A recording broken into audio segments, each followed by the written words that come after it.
o último Icasa e Guarani, na Taça Fares Lopes, naquela ocasião. O Guarani venceu de 2-0. Agora o Icasa vence 1-0. Pois não, Leandro? Vou ver aqui o capitão da equipe rubro-negro, Mondragon. Mondragon, você que acompanhou ali de trás, viu esse jogo equilibrado, esse clássico, o que impossibilitou o Guarani também marcar o seu gol, buscar uma vitória essa tarde? Olha, primeiro tempo a gente fez de igual para igual.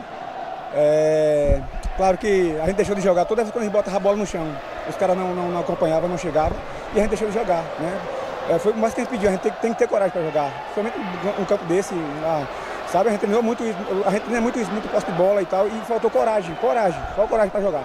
Mas deu para mostrar como vai ser essa Série B, né? A Série B é equilibrada. Olha, já deu para ver, né? Pelas contratações, pelas equipes que a gente vem acompanhando, né? Os caras estão tudo contratando, estão tudo com uma equipe forte, né? Eu tenho certeza que vai ser uma competição muito competitiva, né? Só que a gente também tem que ter coragem para jogar e também ter atitude de quando estiver jogando dentro de campo.